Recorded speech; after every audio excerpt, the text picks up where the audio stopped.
In this video, I'm going to be sharing my honest UK review on the KIWI Koala crate.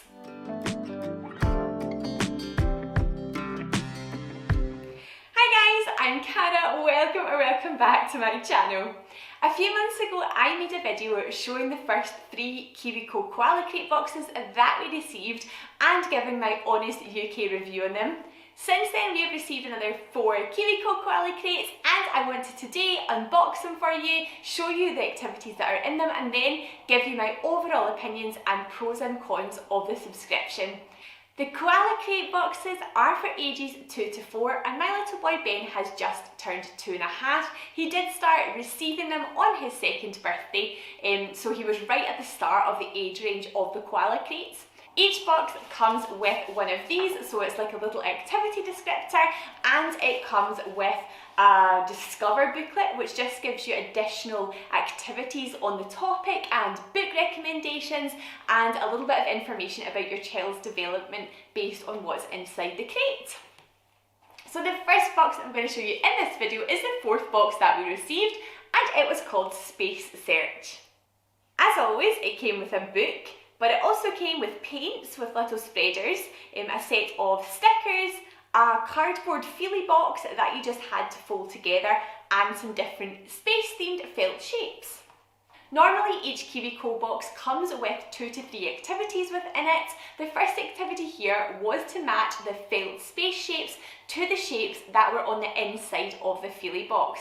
So this was so easy for Ben, in fact verging on boring, because all he had to do was find the shape and place it on top of it, so there really wasn't an element of challenge for him here.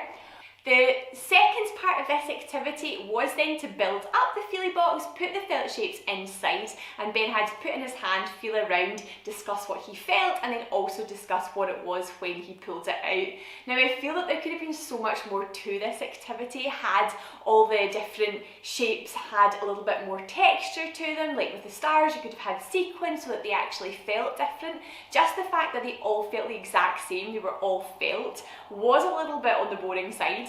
The second activity was to create planet stickers. Now this was well thought out because the stickers themselves had a peelable back, so you could peel it off and stick it to the bottom of your Koala crate.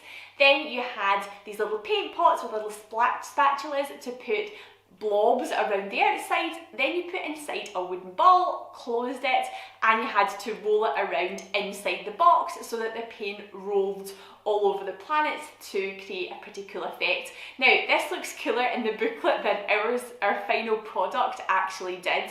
But of course, stickers are always a hit. I think that anything that involves stickers is something that Ben loves, so decorating the feelie box with these was good fun. However, I feel that Ben had so much more fun just using the leftover paints to paint on bits of paper than he did using this kind of method of the ball inside it. The ball itself though is a really cool loose part and something that we can use for lots of other activities. With this box there also was the book Kellen and the Moon. Now in general the books are always a huge hit with Ben. This is a really cute story about friendship and the fact that everyone sees the same moon, so I really love the concept of it. I love the fact that you can see the moon all the way through the story. But actually in this story they make their own glow-in-the-dark moons and then hang them up in their bedrooms, and I actually feel that would have been a much cooler activity to give glow-in-the-dark paints and a moon to decorate, which then can go up in the wall of the child's bedroom. I think the books really bring the activities to life, so I think that that would have worked much better.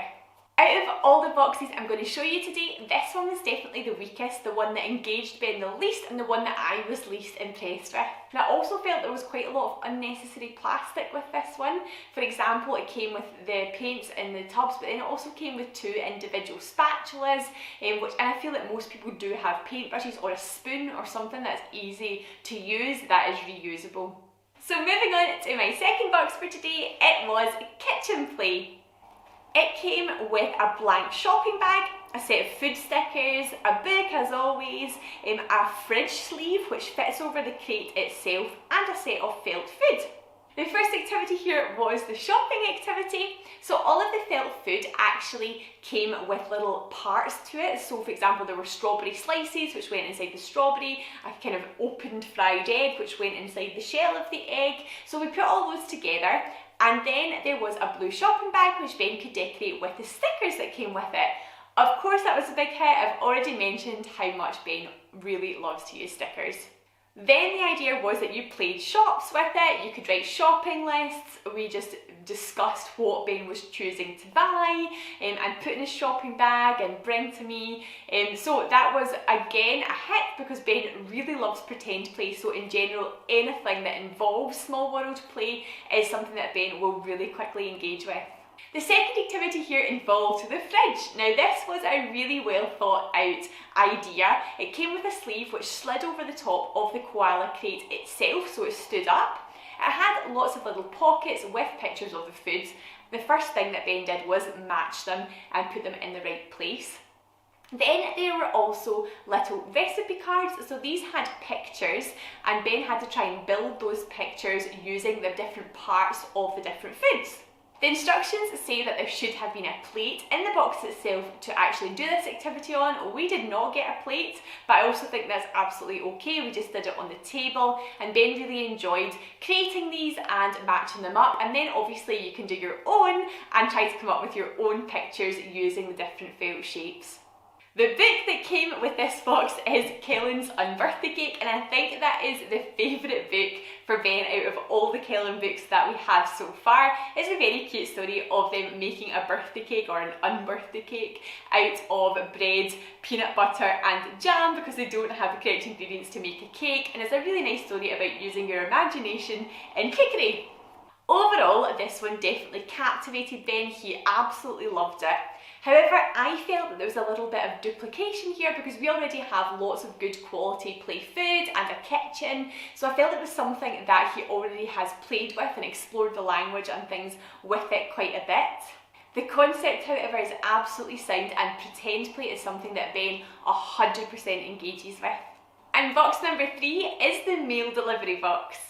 This one came with a felt post bag, felt envelopes, crayons, scissors, a huge variety of activity sheets and cards, and of course a book.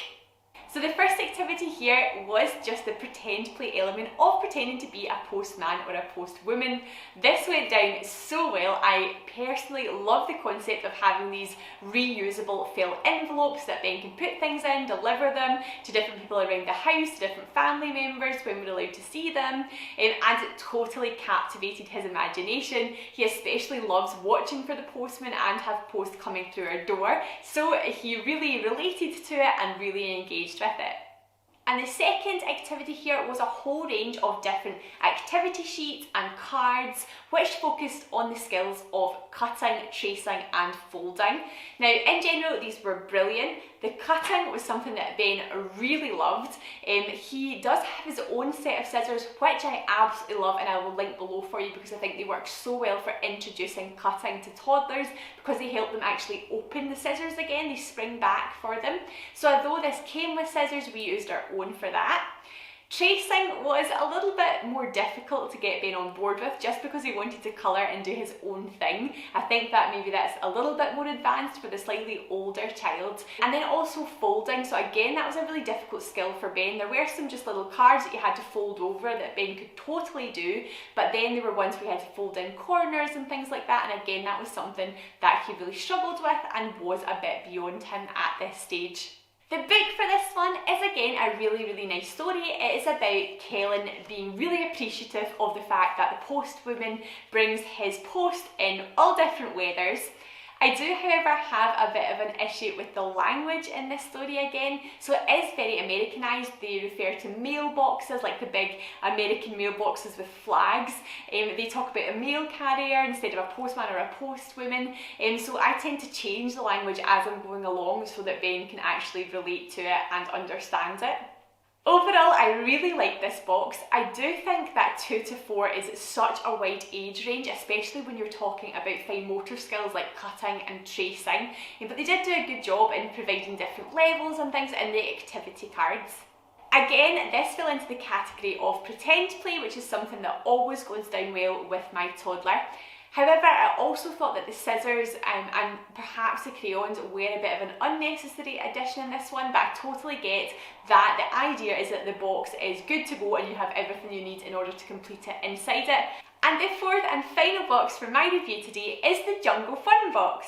This came with pieces of a tree stacker, a little cloth bag with leaf stickers to decorate it, felt shapes of the characters from the Koala crates, and cards for the game, as well as, of course, a little book. So the first activity here was the tree stacker. So the idea was that you put the pieces of tree trunk and the canopy of the trees onto the big stick. This is definitely something which Ben enjoyed doing, however it's a very easy activity that doesn't hold interest for very long. Ben will just do this really quickly in order to get to the second activity, which I do think is brilliant, and that is the Jungle Friends game. The first part of this activity was to decorate this little cloth bag which had a tree on it with the leaves. This was a very clever idea to actually have somewhere to put all the little pieces of the game.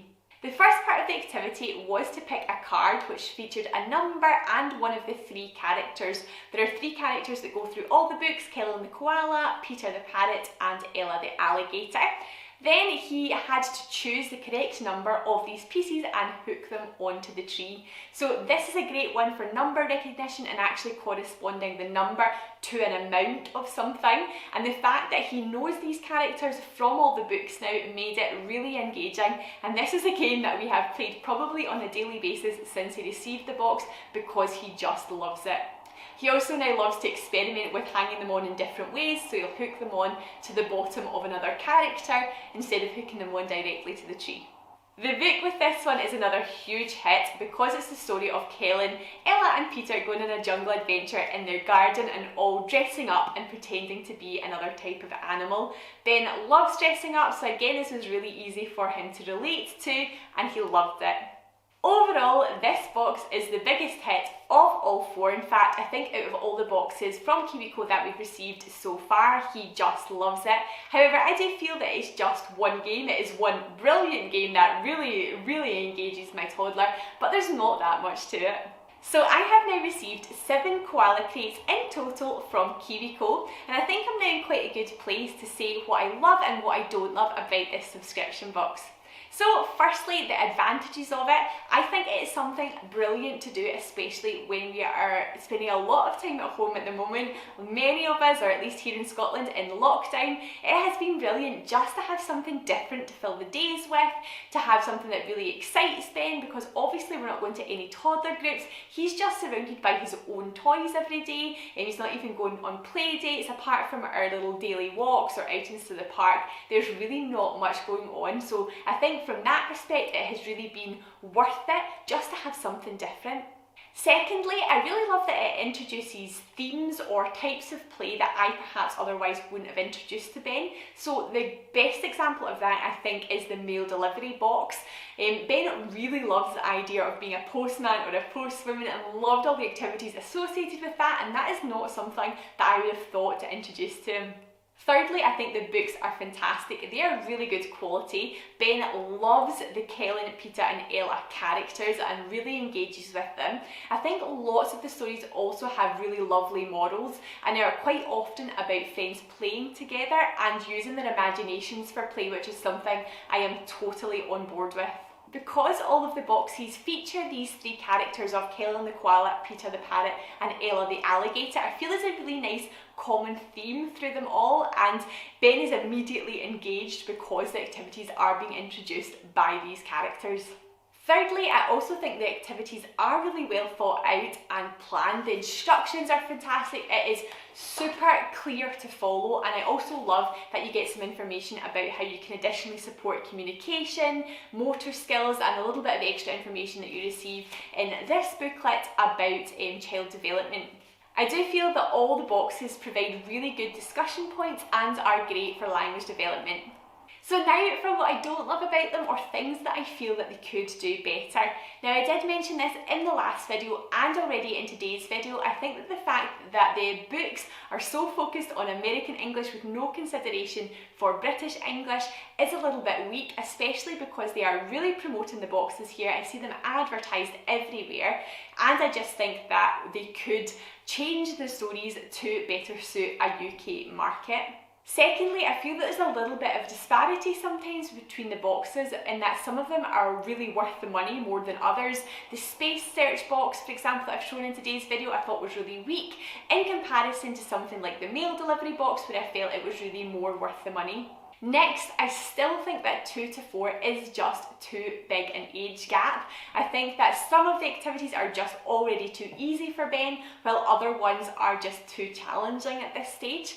I think that you do give the actual date of birth and age of your child when you sign up for KIWI. So I think that they should perhaps put into consideration a little bit more who's in the lower end of that age range and who is in the higher end when they're sending out the KIWI boxes, and thinking about what order they send them out in. Following on from that, I think it would be really good if you had some element of choice in what's sent to you, perhaps choosing from 2 or 3 boxes. I think that would really let you avoid too much duplication of toys that you already have. So, like I mentioned, we already had lots of play food, so in the food activity I just felt that we didn't really need more, and it would also mean you could kind of tailor the box that you're receiving to your child's interests.